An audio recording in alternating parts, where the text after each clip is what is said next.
Hello everybody, welcome to this Telstra live virtual event. My name is Jeremy Little, I'll be your host for today. And today we are talking about how to make the most of your social media marketing with LinkedIn. Now, you're on a virtual events platform, those of you that are listening in online, and this platform's interactive, so we really want to hear from you. We want you guys to type your questions. I'm going to get sent the questions and be able to ask our guests here today, some of them. We'll try and pick out the best ones, and if we don't get to them all, we'll try and get to them afterwards as well.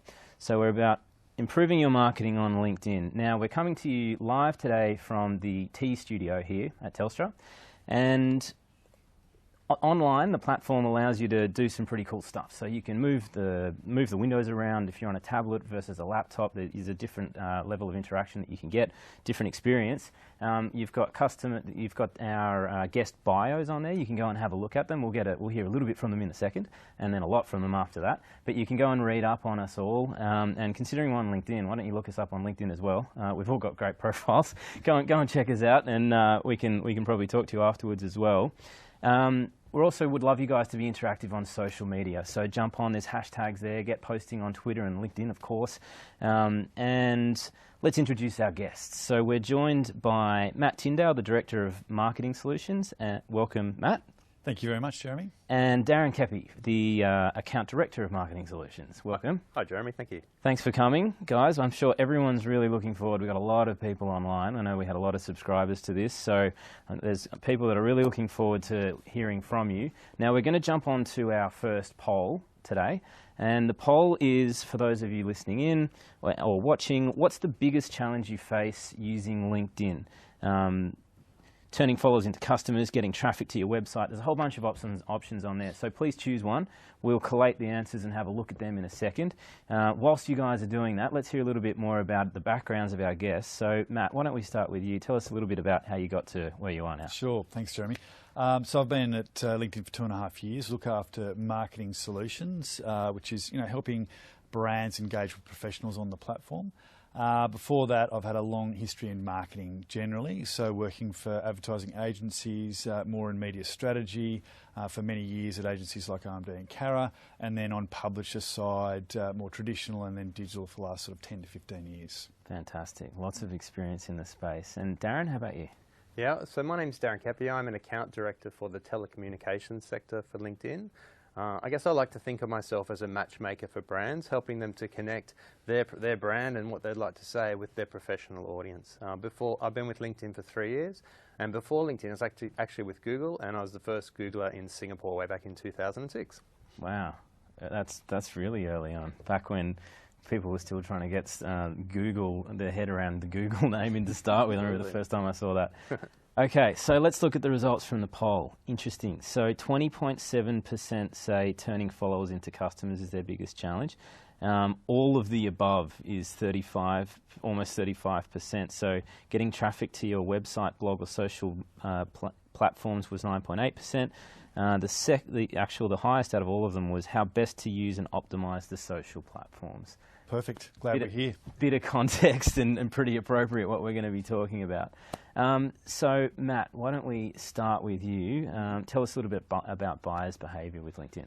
Yeah, so we thought we'd start a little bit more macro rather than just sort of diving into the specifics on LinkedIn, and really wanted to talk about how our buyers' behaviour has changed. We've seen this a lot, and we talk about this a lot. We're asked about this a lot.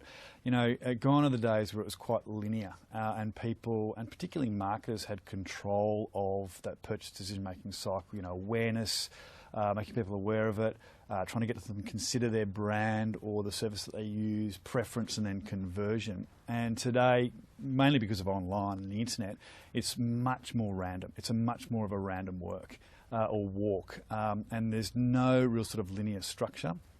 And the control is really now with the consumer and moving away from brands. You think about an example of me buying something the other day or a couple of weeks ago, which is a flat screen TV. And this is very typical of buyers' behaviour these days. get online. I search for various things. I go onto different sites. I look at reviews. I look at the difference between LCD or plasma, OLED. I look at different brands and manufacturers. I might ask people, go on social networks and ask for people's opinions. And I'm gathering all this information. I'm including brands and I'm discarding brands, and I'm really whittling it down to a short list. And I'm doing this all myself without even reaching out to a brand. And then went in store to actually make the purchase, or getting down to that point. Had it down to a sort of choice of two, an A choice and a B choice. And that was the first time I'd actually went in and really sort of talked to someone in store. And once I was there, they talked to me about my shortlist and said it was a great shortlist that I had. And I wanted to go with A. And they said, look, that's not a problem, but that's pretty much exactly the same between this brand and that brand, and we can actually do the B brand for $300 cheaper. But because I've invested so much time, effort and research, I still went with my first choice, even though at the point of purchase, $300 cheaper and pretty much no discernible difference. And I think it just really highlights the importance these days of businesses, how it's changed. The control is going into the consumer, and you've really got to build relationships very, very early on by using various sort of tactics and strategies. Yeah, I think that gone are the days where it was brand to consumer. Mm-hmm. It's now, I was at an event recently listening to the chair of Coca-Cola, who was talking about now it's about consumer to consumer interaction, and in the world of social, it's about what people are saying about your brand, not just about what you're saying about your brand. So, yep. and that emotional attachment to a brand is so important. So look, we've got up on screen now. We've got it's pretty much research that backs up what I just talked about, and there's lots of research to show that consumers are 90% of the way through that purchase decision-making cycle before they're reaching out to a brand. So if you're not connecting with them well up and advanced, then you're really missing out on a huge opportunity. And there's also research to show that there's about 10 pieces of content that people consume before they're reaching out to a brand directly. And again, this is content that could be through platforms like ourselves, LinkedIn. It could be content on your website. It could be content in a whole host of different areas. But that really, it's becoming a lot more self-serve these days, and consumers are out there making their own decisions before they're going in store or reaching out to a brand. Yeah. I remember early on in studying marketing, it was about 6 interactions with brands. Now it's gone up to 10, and depending on what you read, it's upwards of 15 or 20. So exactly. It's really quite a long tail strategy. And that's where it's sort of how do you help consumers navigate through this and really sort of take a little bit more control back, I suppose. And one of the areas that we talk a lot about, that people talk to us about, and it's become very, very prevalent to us because LinkedIn now is such a content platform, is this whole notion of content marketing. And you've seen an explosion in it over the last couple of years in particular. It's been around for hundreds of years, let's face it, but really in the last couple of years, particularly because of social and professional networks and this ease of consuming content, it's just huge now. And it's becoming a massive way for brands, for businesses of all sizes to really connect with consumers. And what they're doing is they're really building relationships very early on to get onto that short list. So when they do reach out to a brand, that you're actually a lot of the way through getting them and turning them into customers. Darren, have you got any comments on the content side of things? I think Matt's absolutely right. It's about creating stories that are relevant, that are authentic about the brand. So thinking, what's the audience looking for? What are they looking to respond to, rather than just what do we want to tell them? And as you said earlier, it's not about what you project your brand to be. It's what the audience are actually then sharing on with their friends and trusted contacts, which establishes the true essence of that brand now. So it's it's an amazing thing to watch. But savvy marketers can utilise their skills to guide that conversation. Yeah. Very interesting. So we had that slide up showing how important content marketing is. So why LinkedIn? So look, why LinkedIn? Again, just a macro sort of view before Darren's going to talk about a little bit more specific. So LinkedIn as well, this whole notion of content is very important, but also personalisation and relevance at scale. So really getting as much data, trying to really reach the right audience at the right time with the right message is key, and that's where platforms like LinkedIn come into this particularly well, because we've got a huge member base and a lot of first-party data which brands, businesses and clients can utilise to their own advantage. So, I mean, if you just just click through a couple of slides here, we've got, our mission is really to connect the world's professionals to make them more productive and successful. That's what we're all about. And because of that, we've grown exponentially over the last 10 years, but particularly over the last couple of years. We're at 380 million members worldwide.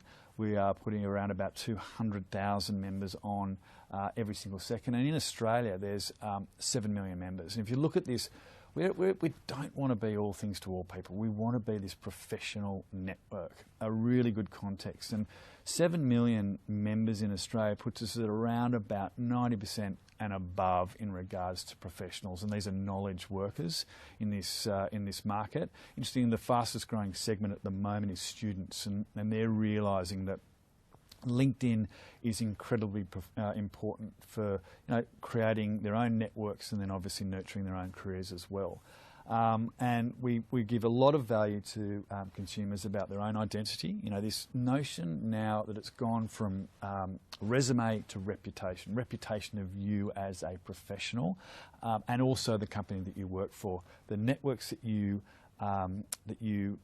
grow using LinkedIn, and importantly, the whole area of knowledge. And when we say knowledge, we really mean content.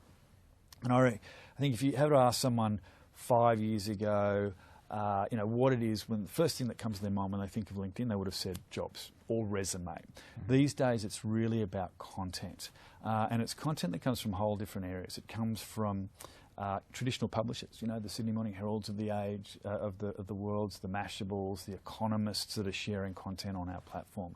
It comes from members themselves, long-form posts, posting from employees about themselves or their brands. It comes from groups, and importantly, it comes from brands as well.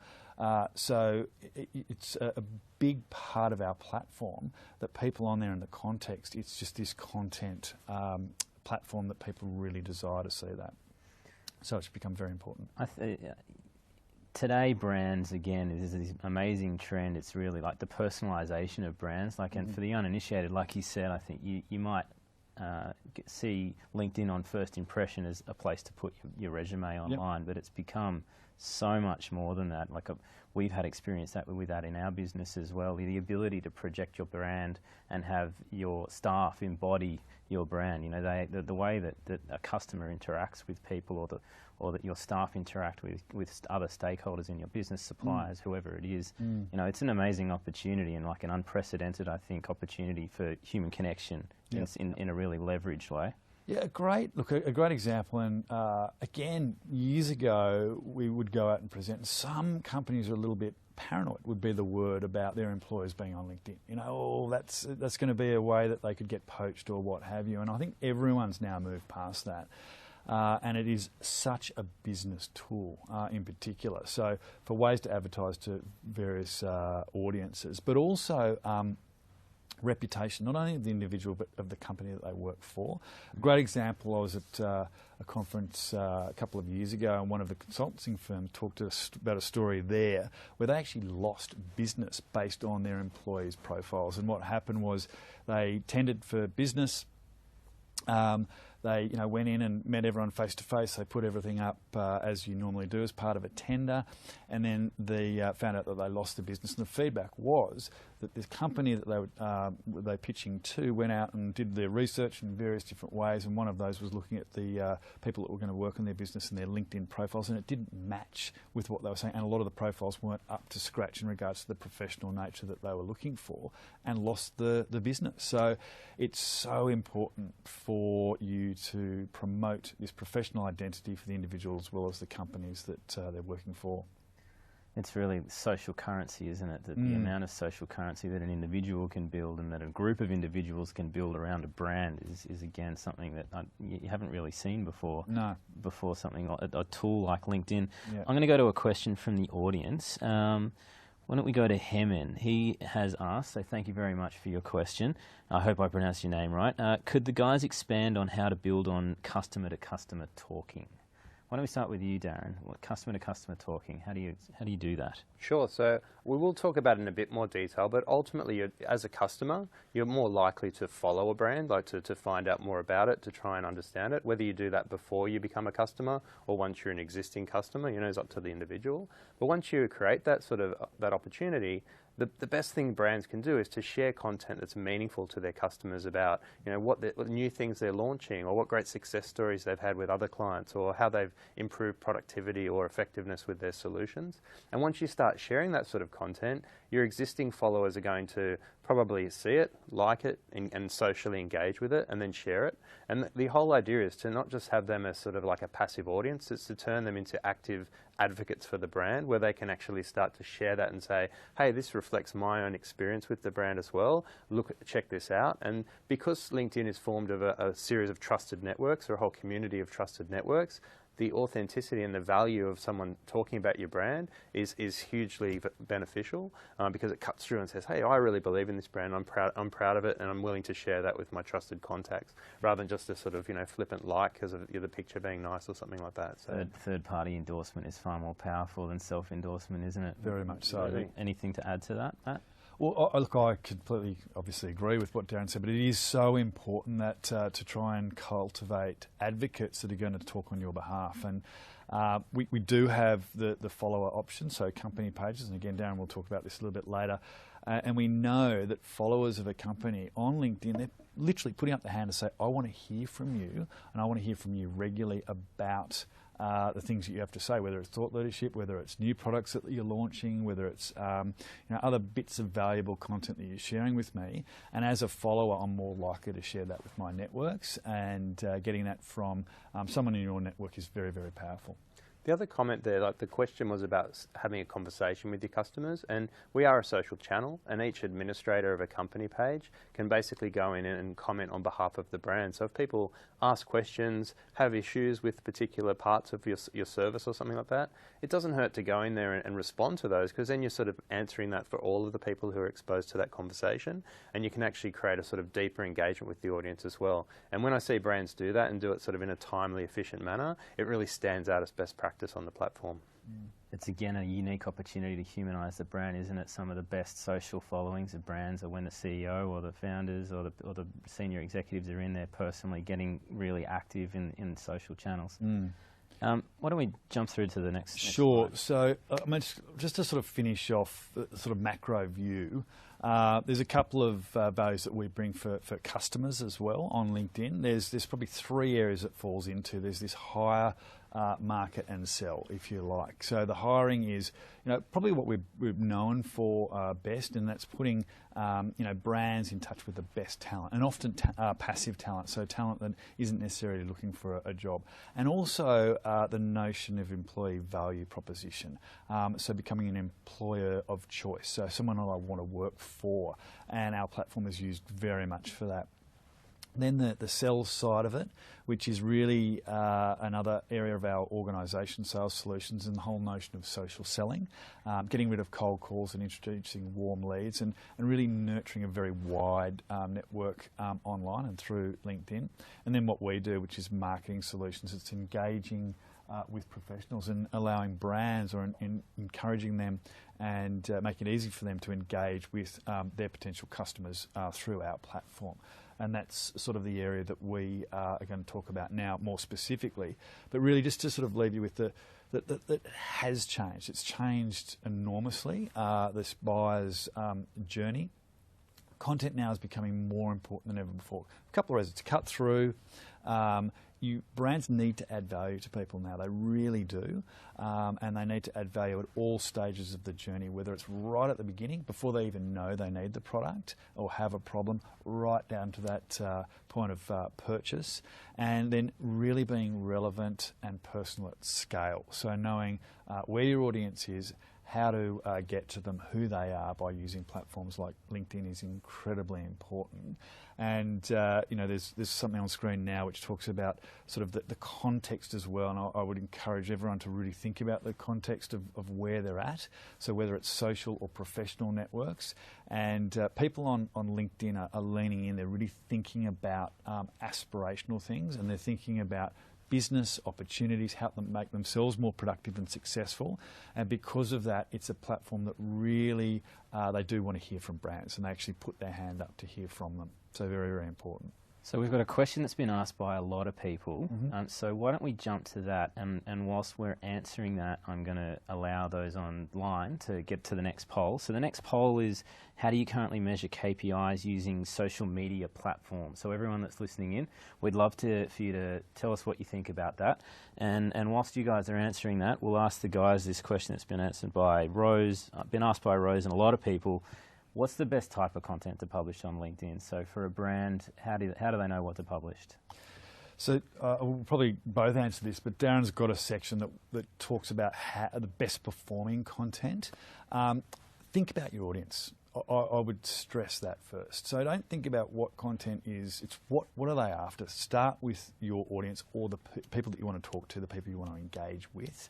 What are they going to be interested in? What is going to be valuable to them? And it really depends on where they are in that stage. So if you want to just add value to someone very early on in stages and just sort of establish your brand as one that adds value, thought leadership, you might be in the tech industry. So what are some of the trends of tech's general areas that my audience may be interested in, and that I'm going to add value to? And I'm going to tell them, I'm not going to try and sell to them in those early stages. And then think a little bit down the track, they're a bit more sort of advanced, and here's a group of my audience that may be a little bit more down the purchase cycle, and they want to hear about product demonstrations, how to, what works, case studies, if you like, and that content works very well as well. And then it might be very much down towards the point of acquisition, and it might be product and price around that sort of area. So really think about your audience first, not LinkedIn, definitely the context and the professional nature of it, but think about your audience, think about the various stages that they may be in, and then the content that would potentially resonate with them. And it's very easy to test on our platform as well, so you can see, you only pay for what someone clicks on, so you can see pretty quickly what works and doesn't work. Yeah, I mean, Darren, we'll go to you in a second. I'd go a little bit further on that. It's about adding value to people, like you mentioned, and educating. It's not about selling. It's about giving people value, building trust. People want to buy from people that they trust, right? They don't like being sold to. So that's definitely been what I've seen. Darren, what are your thoughts? Yeah, I was going to have a nice go at a cliche that, content is king and context is queen. So it's about having that sort of mixture. And one thing I'd also add is that there is no silver bullet. There's no one perfect piece of content for everybody. So the most successful brands try a number of different avenues of different pillars, if you will, of different thought context types. And then they put a lot of different creative elements into the way that they distribute that. And obviously once you start to try that, you can test and learn what works most effectively for your audience, and then start to refine and evolve your content down that pathway. And I'll talk all about that shortly, about the different elements of what we would highly recommend. Are you going to go to some specific examples? Because we've had people come back and say they want to hear about some specific examples. Sure. So you're going to go to that? All right. So everyone online, we've heard you. We won't talk about it now. Darren's going to jump into it in a minute. So let's look at the answers to the poll. So how do you measure your KPIs? So 42.5% measure likes, shares, comments, and 27.4% are analysing visits to the website trackable from their platforms, and then 18.9% measure sales opportunities trackable from social platforms. 38% don't measure, as they have not set KPIs. So that's interesting. That's really interesting, and that is very in line with what we hear and know and see. And it's funny that it is very much a metric that people are measured on, like shares and comments, and we do click-through rates and the like. And it's a very important measure, but it's a very top-end metric. It is a very, some say, vanity metric, and a lot of platforms are moving away from it. I know Facebook just has moved away from charging on likes, shares and comments because They want to get more into the engagement side of the equation. And we've always done it. We've never charged for a like, share or comment. We only charge for what when someone clicks on it on the actual content themselves and goes to your website. And I think with social media marketing, one thing you really want to think about your business objectives as well. So awareness, preference, consideration, site traffic, sales, cost per acquisition. These are all the metrics you should be very much thinking about, as well as those front end sort of metrics around like, shares and comments. Cost per acquisition is a pretty key term, isn't it? It's not just about interaction, but you get driving a behaviour that create some sort of value for the company as well. Particularly on a platform like LinkedIn, which can be a little bit more premium in regards to the front-end metrics. So cost per click could be a little bit more expensive than other platforms, but because our audience is very much already a premium audience, the back-end metric, the cost per acquisition, can be a lot lower because they might be a much more affluent audience, or a much more professional audience, much more B2B audience, depending on what you're after. So those back-end metrics, the cost per acquisitions and leads, can be a lot cheaper than the front end. Excellent. Okay, why don't we jump into the next section? So establishing a LinkedIn presence. Yep. Great. So obviously, to set up what we call a company page or a LinkedIn presence is the first step. To take that first step, you need to be a member. So hopefully everyone on the webinar is already a member. If you're not, here's your great personal invitation to join the network and to discover what you're missing out on. So once you've become a member, as a member of LinkedIn, you can create a company page or a company presence for your business, which enables you to start posting and sharing content to attract followers to your business and to connect with those people. At the same time, it enables your staff to connect to the platform as an employee and to become, again, a part of that community, which is going to help promote your brand to the broader network across the platform. In addition to that, you can see here the example of the Microsoft page, which is a global leader on the platform as far as a client's concerned. They've got a whole range of different elements going on there, but the most important thing is that they're creating and sharing content to their audience that's going to be meaningful and relevant to them, right down to the latest release of Windows 10 and getting that out to their broader audience. So it's a fantastic way to do it, and like I said earlier, by establishing that group of followers, they've got a 3 times higher propensity to buy from you, a double the propensity to actually share that content, and a much higher propensity to want to work for you as well. So there's so many sort of different elements of why having followers for your brand is valuable to you, whether you're a small business with a very small sphere of influence or an extremely large business like Microsoft. So that's hugely valuable. So let's talk about small businesses, because Sure. a few people have asked that the perception is that LinkedIn's better for big brands, and we've got Microsoft as the example on there. So Sam asked this, and a few others did as well. Do you think LinkedIn's suitable for SMEs, and if it is, maybe a quick example on how or why an SME would use it? Yeah, so if it is very suitable. I mean, if you have customers or would like to get customers, it's a useful platform to do that. So I would think in the first instance as a small business, and my brother used to work for a big brand, now has his own consulting business. So I can give a personal example that whilst his group of followers is very small, it's very specific to people who are going to be interested in the updates and the examples that he's sharing personally with his particular audience. And that could go for a whole range of businesses. In another sort of part of my life, I'm actually on the board of New South Wales Crime Stoppers. So we've actually created our own presence on LinkedIn to share updates that are of a corporate nature with our audience. So we use multiple social media channels for different elements of our brand and of our business. We're not for profit, so we don't have huge budgets to put behind it, but we are trying to put meaningful information in front of the community about the various instances about how you can report crime anonymously in an effective manner.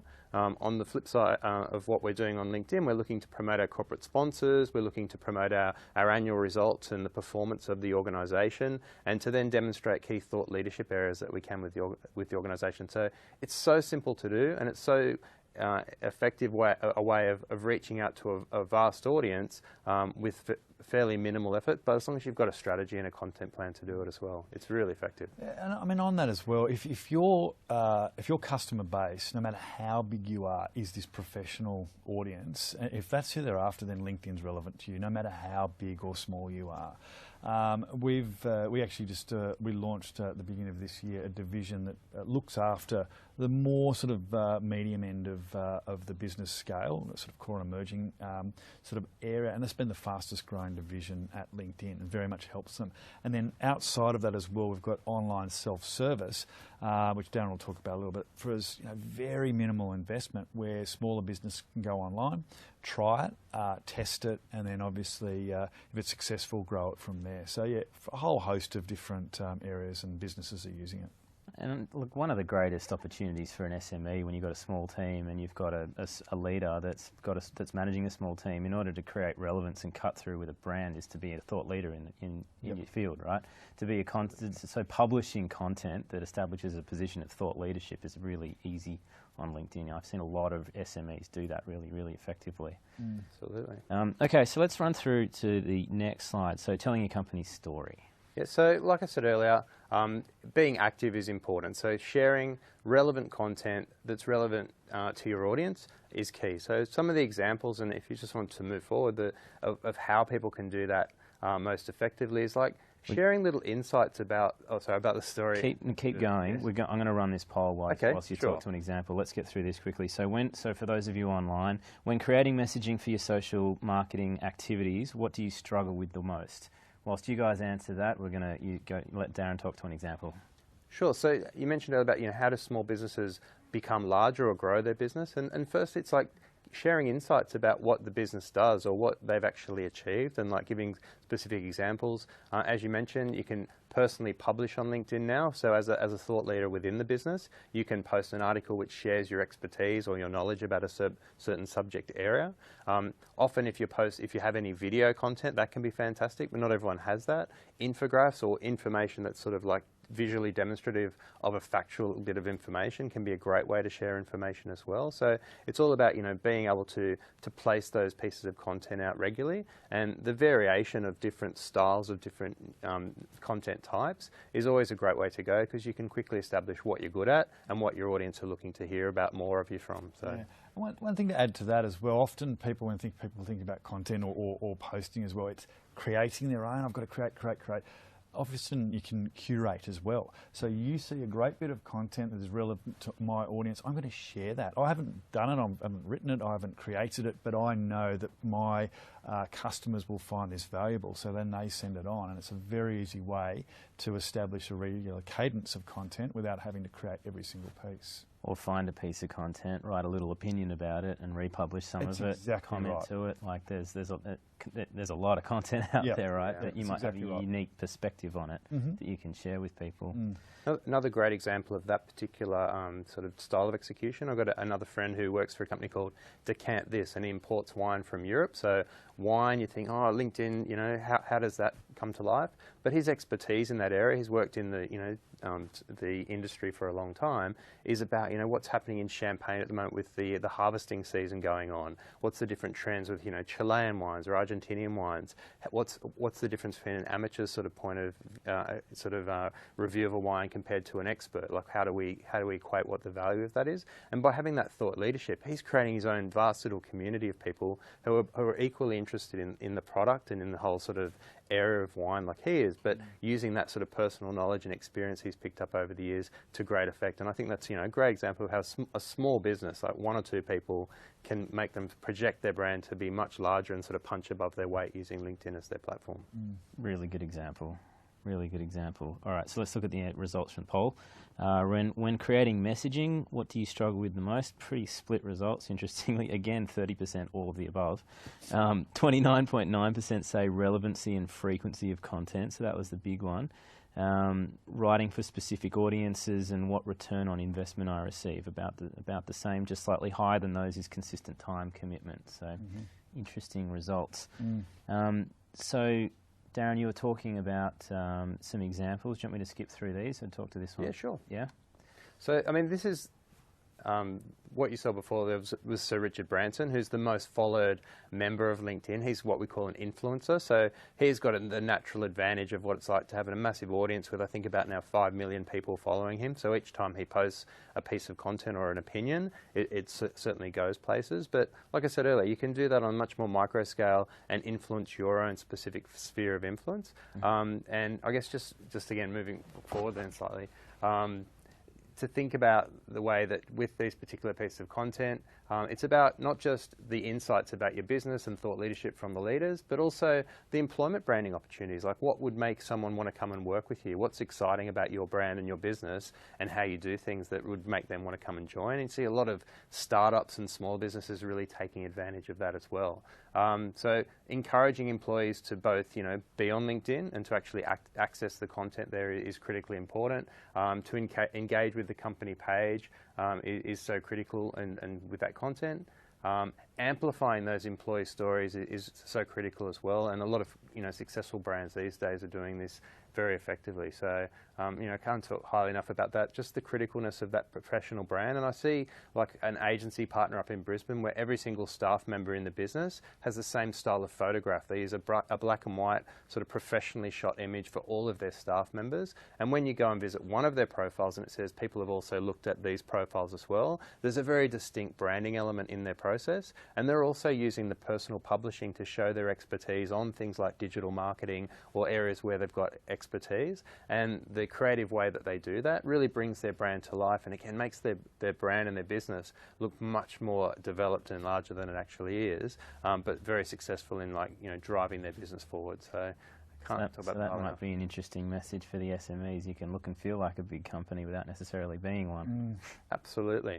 And just basic things like putting a hero image on your page where other people don't, having professional photos, using the rich media sort of experience on your profile to actually activate your personal brand as well as your company brand, and then mixing up what you put through the feed when you're posting content, not just putting anything without, say, an image or any text. If it just has text, it might work sometimes, but it's highly likely that it's going to do much better if there's something visual or something graphic that's going to sort of capture people's attention and give them that impetus to share it on with their trusted network as well. Yeah.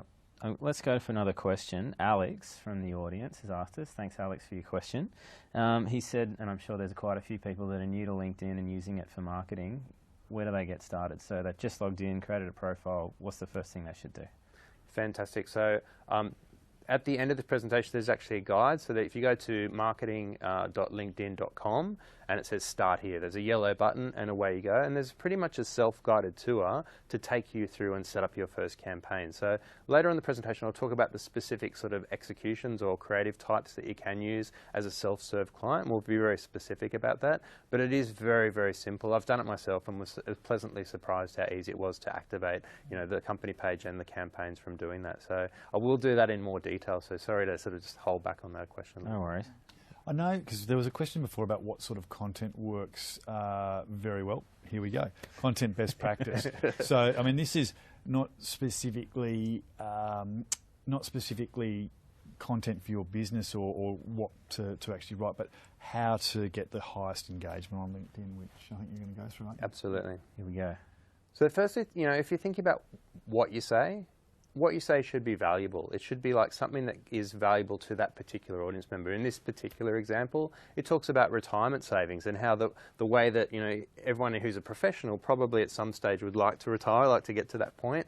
So there's a high degree of relevance there. They've also used a visual image of an hourglass, which suggests a certain, time sensitiveness of the information about your decisions when it comes to retirement. So they're relating that to the theme of what they're doing. So I guess always think about, like we said earlier, what are your audience looking to find out about, not what are you looking just to say, and then create that in a sort of creative and effective manner. One of the masters of doing this is a client called BT Financial Services, and they've got some really journalistic styles when it comes to the way that they share content, and they've had headlines like, what's the value of a stay-at-home mum, or should you marry for money, things that might be like a little bit controversial that we probably wouldn't like to all think that anyone marries for money, but then looking at the issue behind that about knowing the financial security of your future partner and the impact of your relationship if you don't know about that going into a marriage and things of that. So they bring that journalistic element, and then they put the product solution or the income protection insurance or the knowledge that they can actually sell behind that, and they'll run that content very effectively using some of our solutions, which we'll talk about shortly, like sponsored updates, to drive that sort of engagement with a very broad audience. It's fantastic. A bit of emotions, bit of controversy, something that's going to be readable, maybe Absolutely. a bit viral, all those kind Always of elements. helps. Yep. Okay. This one's about being relevant. You know, again, it's sort of like we're sort of reiterating it, but it's so important. This one talks about, you know, for an IT manager. So if you have a specific message you're looking to target a specific niche audience, it's about calling out that audience and helping them relate. Another great one I've seen this done is, you know, the real estate industry are very heavy users of mobile phones. So a particular campaign called out, you know, if you're in real estate and you'd like to learn more about this handset or this particular style of mobility solution, and the engagement rates went through the roof because the brand called out that specific group that they were targeting and targeted them specifically. It was really effective. Great. Tone and voice. Yeah, so this is like not always being too serious. Like the way that you say things, like the tone or approach you take can make a big impact as well. So in this particular instance, it was all about saying, you know, using the use of a cartoon or a little bit of humour in the distribution was a fantastic way to sort of lighten the mood and to create an engagement with that particular audience. For most brands, I wouldn't say you want to do this every single time, but if you mix it up a bit and have a little bit of whimsy in the way that you explain your sort of, you know, points of view to your audience, it can be a fantastic way to build engagement and promote a sharing sort of quality as well. So highly encouraged. And the underlying theme seems to be humanising the content, right? Like try to connect to people. Absolutely. Just like, I guess, you're having a conversation with family or friends, you don't want to make it so formal and difficult for you to actually build a relationship. You want to make it open and reasonably realistic. So, you know, that will be the way to go. So true. Just people, you know, often you think LinkedIn, you think professional, right? What comes to my white paper, I need to be stoic and serious. And, you know, seriously, you know, we want to be entertained, but we want to, you know, be able to get value out of it, and it's easy to read. So, you know, be snackable is very important as well. So often we see that something that's read or consumed under 2 minutes is very, very important. And the whole notion of white paper, I mean, no one's got the time to read a white paper, and chunking that down into more consumable pieces is very, very important. I think tone is a very important one, even though context is very important and it is professional. You just don't want to be too serious all the time. Mm-hmm. Okay. Now the next one is about being mobile friendly, and whilst most people in the audience probably realise this already, we can't reiterate this enough. That, you know, it's gone from just being mobile first to now being thinking almost like mobile only. Over 52% of LinkedIn content is consumed via mobile devices now, both on tablets and smartphones. It's a very highly engaging sort of way to reach a particular audience. So whenever what we mean by mobile friendly is making sure that it's, you know, got graphical images, that the text limits are within the certain guidelines that, you know, the platform sets. You don't want things to be too long and cumbersome and difficult to read in the smaller format. But also equally important is that when people actually click on the information, that it goes through to a mobile-friendly experience as well. So the full end-to-end experience is consistent and effective and gets to that conversion point that you're looking for people to reach as well. So that's a, you know, really important one, and we don't expect that to slow down anytime soon. So it's a fast-growing trend. I think the next 5 billion people, or whatever it is, 4 or 5 billion people to be connected are mostly going to be on mobiles, right? Mm-hmm. Yeah, absolutely. Yeah. So storytelling. Yeah, so this one is fairly self-explanatory, but, you know, people love to and find that they can to engage with the story, but it's one way that they can help remember a certain point of something you were trying to express. So the more sort of knowledge or information you can share, but if there's some sort of hook or some sort of memorable factor about what you're saying, is, oh, you know, I remembered when the Virgin Galactic showed me that takeoff scene in that particular story and what the outcomes were when they had a bit of a difficulty, or something of that nature. You know, it's a really interesting sort of area, and brands can never get good enough at storytelling. It's an area we strongly encourage. People love stories. Surprise, surprise. Yeah. This one, on the other hand, is a way of transferring a high degree of information in a very short space of time in a highly impactful way using imagery. Often this refers to things like infographics, where complex data is resolved to, say, a certain fact that really sort of drives the conversation. I saw one today which showed the growth in number of high net wealth individuals, so it's a mouthful, but it basically showed the trend over time throughout the Asia Pacific region, and it gave me this huge amount of longitudinal data about this particular group of people that I was able to consume quickly, share, ask questions and engage with. And again, brands that do that and put that throughout their different content plan or their content schedule have huge impact by doing it. And the last one in this section, a call to action. Sure. So most businesses are in the business of growing and creating business. So never forget to tell people what you'd like them to do with information. It makes a huge difference if you never set an expectation that you'd like them to register for your event, to download your white paper, to check out their video. It makes it much more difficult for people just to follow and to complete that activity. So it doesn't mean you have to be rude or demanding about it, but just like give people the hint of what you'd like them to do, and chances are they'll actually do that for you. So it's a great bit of advice for any digital marketer. And give them a reason to come back and do it next time and continue to engage. So let's do another question. We've got Melissa from the audience has asked, have you got 3 key actions that you'd take to differentiate your company page to that of your competition? One thing I will say about a company page, very important to get it right. Very important to, as Darren said, have the imagery, your summary very well. But one thing to remember as well is the company page is like the mothership to send content out from. People certainly visit your company page, they do, and particularly from an employment perspective, but it's not like a destination like a website is as such. I don't go searching necessarily for the company page. It's where you send the content out from to engage people in their feeds. I think it's important to recognise these days that people, particularly on LinkedIn, Facebook and many sort of networks, they expect this information to come to them. They're looking down their feed, they're looking at updates from brands, from friends, from colleagues, from people in their network, and that's where you want to be seen. So important to have professional company page, a hero image, great summary, but then it's the content that you're sending out from that company page that is more important, and that's what's going to differentiate you more than the actual page itself. So better content, more That's engaged content, Yep. And more engaged staff probably interacting with the content and the community. Exactly right. Okay, so moving into marketing on LinkedIn, we're going to run a poll really quickly, so regarding paid online advertising. So before we get into that, maybe Darren, whilst our audience are answering the poll, have you got any other comments about the kind of content or how to differentiate your company page? I think with regards to differentiation, it's as we said before, getting your employees to actually start, brushing up their own profiles or amping their profiles is a great idea, because once you start sharing the content, you'd like to think that they'll also be on sharing that to their trusted network, so that will be important. It's having a plan probably helps differentiate those brands that are successful on LinkedIn compared to those that aren't.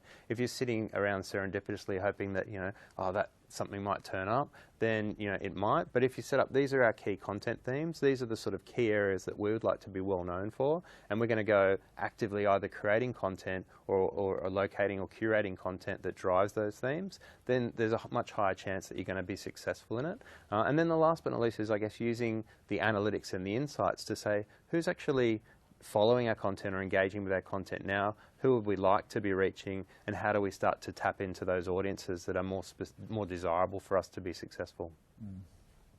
Very good. One thing I might add just as well to the company page as well, and just to make it sort of clear that the content that a company sends out and puts in someone's feed, when you click on that content, it doesn't send you back to the company page on LinkedIn, it sends you to where that content resides. And often, and more often than not, it resides on someone's website. So you're a small business, you've got your own website, you've got a whole repository of content there that you distribute through your company page to LinkedIn members. They click on that, it takes them back to that website more often than not. So it's a great traffic driver as well. So you might have a video repository or a blog or something on your website. Exactly right. You use the website, so you put your content on your company page, drives traffic back to your website. That's right. Exactly. Yeah, very effective. So the results are up there, but let's jump into the next section. So now we're talking about be the most effective platform?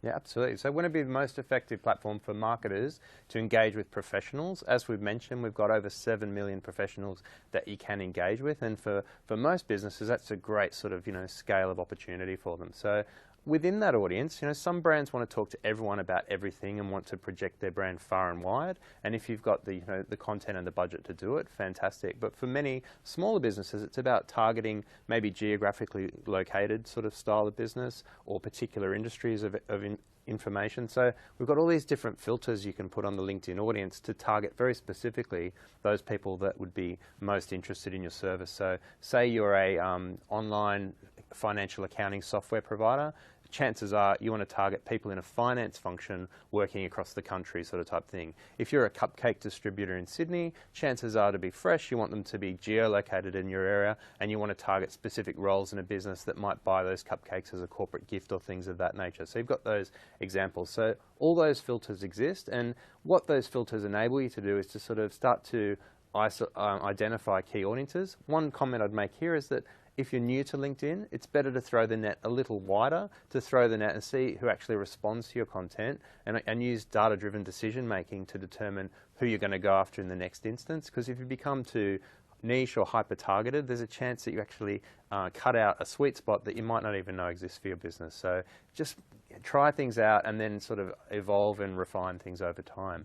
And you can see, we've got this ability to sort of get right down to a very personalized level. So some ways that we can do this, and first and foremost, is to go to that self-serve platform, log in, and like I said, go through the tour, and it will basically say, whom would you like to target for this particular campaign once you've given it a name? And you can be very specific. And the particular ad unit that's being demonstrated here is a thing called LinkedIn Ads, which is our most basic sort of ad unit, where it's literally 25 characters of text for a headline, 75 characters of information about what you're trying to say. So it's about saying it clearly and concisely, and a little tile image of 50-50 by pixels sort of size, just to get that message across. And on the slide before, you could even see that, both big brands like American Express were using this to like reach out to a specific audience about their financial services products, but it could be anything like about, grocery delivery or anything that's sort of local as well.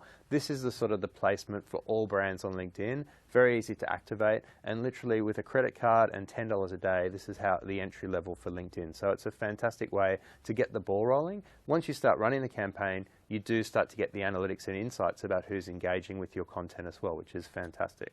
So apart from that, as a traffic driver and a reach, and I can't sort of, the question before about what differentiates you from your competition, if you're doing things organically and you're not promoting to your audience, then you're missing the opportunity to reach a much broader audience. And I'd say that's another success factor of your ability to amplify and to drive ROI on your marketing investment. So if we take a step forward, this takes us to a sort of what I would call our flagship product on LinkedIn. It's called Sponsored Updates. And Sponsored Updates is the way of not just publishing your content across the LinkedIn platform, but of actually amplifying it across multiple devices, both across the desktop, tablet, and smartphone in a very convenient factor. And those sponsored updates can drive massive engagement, massive social engagement, but also drive people to click through to your site to find out more about the products and solutions that you're offering. So that's probably one thing I'd say. As soon as you are creating content, you're looking to expand your audience, that sponsored updates is probably the most effective thing we have for people to do that in a meaningful manner. And over time, I think that's a fairly new product for LinkedIn. It's been running for about 2 years now.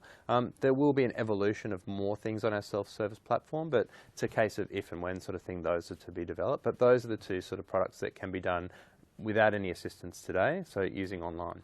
If we go to the next phase, there's sort of where we have to reach out to our core and emerging team to say, gee, I'd like to book a campaign. And we're talking a magnitude of about $25,000 across a quarter to run this type of campaign. But that's when you tap into the full funnel solution or the full suite of LinkedIn products, from our reach and awareness, display and sponsored updates products, right down to our in-mails and very targeted products, and even our lead nurturing capabilities with things like Lead Accelerator. I won't talk about all of them today, but I guess starting off with LinkedIn Display, many of the people online would be thinking about using banners and display advertising in their campaigns. And again, this is a very, very scalable way of reaching your audience to drive awareness, but also to drive leads and to drive people to your site with specific calls to action. With LinkedIn Display, you can either target the LinkedIn members whilst they're on the LinkedIn platform, consuming LinkedIn in their environment, but also off-network in trusted business sites where people can be proud of their brand being shown, because we know that not all LinkedIn members are on LinkedIn 24/7 all parts of the day. So we want to reach that same quality of audience across the entire internet in safe environment. So that's important. I might jump to a quick question because Sure. there's an interesting one from Byman. So thank you. Again, I hope I've pronounced that correctly. So he's asking, he or she is asking, how will tech influence content in the future? So we've seen recently a trend into more video, and video is now going into live streaming. We're seeing with some of the new tech that's coming out. So they're asking about augmented reality or Web 3.0. How do you think that's going to influence content strategies for brands? Do you want me to have a first crack at it? Go for it. Yeah, so I mean, video, and I used to work for YouTube, so video is by far and away one of those fast-growing areas on LinkedIn. Our platform supports both YouTube and Vimeo as sort of native players in the stream, so you can actually run activity, and there is capability for special events to run live streaming within the feed as well. So there's some really interesting executions you can do with API. When it comes to like virtual reality and new forms of ways to consume content, I think like anything, it's going to be the brands that are willing to experiment and test and learn that are going to take advantage and to set the course of where things are going. I've even seen 360 videos being 360-degree videos being executed on our platform already, which is a fantastic, sort of example of people doing innovative sort of sharing.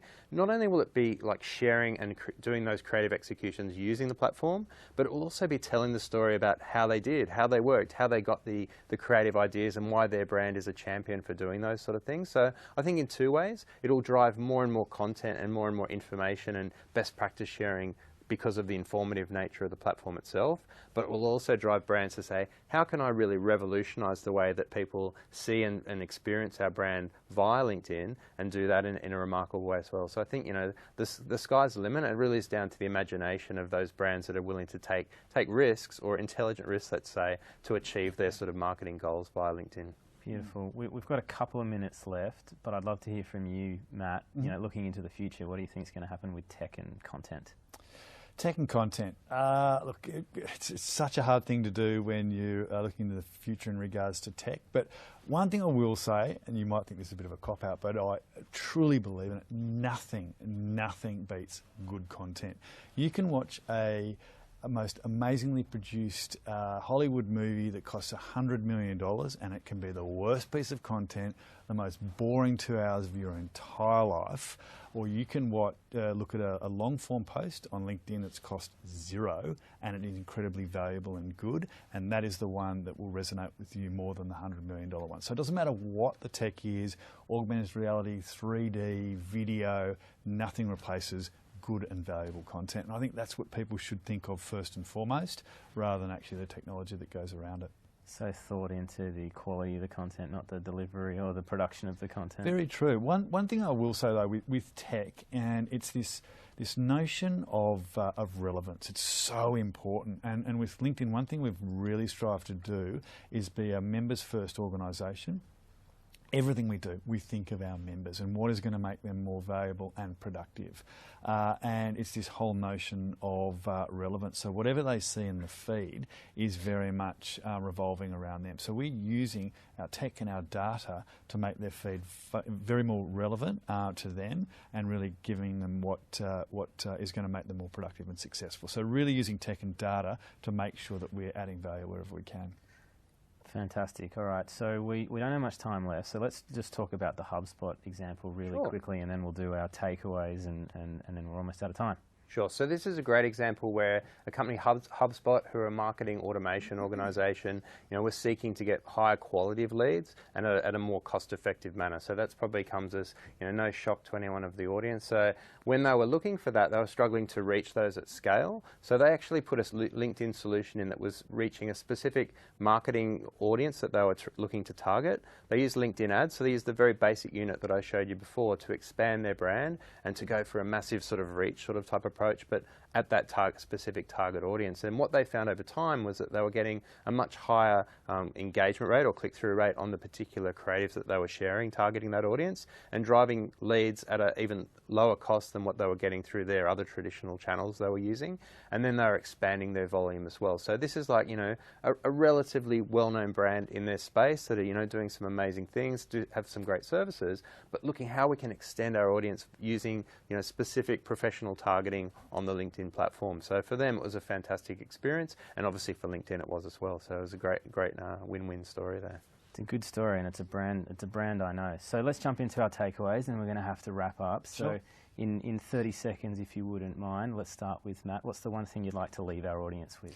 Sure, it's just really the whole notion of resume to reputation and where LinkedIn has evolved to over the last probably 5 years, and particularly in the last couple, and our investment very heavily in becoming the definitive content platform for professionals, and really thinking of it in that context and a particularly effective way to engage with professionals. And one other quick thing as well is be very, very careful to, you know, front-end metrics, very important, clicks, likes, shares, but really looking at those back-end metrics, those cost per acquisitions, cost per leads, awareness, preference and brand consideration, very important, if not more important than the front-end ones. Thank you very much. Darren? One will be if you're looking to do B2B marketing or even B2 high consideration professional, that LinkedIn should be the platform of choice, or should be the sort of platform that you use. And if you're going to take the most basic approach to it, it's about publishing quality, relevant content on a regular basis, amplifying it to your target audience, and then monitoring the results that are going to drive the greatest business outcomes and ROI for your business. And over time, it'll start to, you know, be a self-perpetuating prophecy of, you know, if you're doing it well, it'll be driving amazing business growth for you. Very good insights and good takeaways. Guys, thank you so much for joining us. Pleasure. Matt, Darren, Thanks. really appreciate your time. Everyone that's joined in, thank you for listening in about LinkedIn. This has been another Telstra live virtual event. My name's Jeremy Little. Stick around after we close off. There's going to be a poll. We really want to hear your feedback on what we've done well or what we can do better. And I look forward to seeing you again. Thank you very much.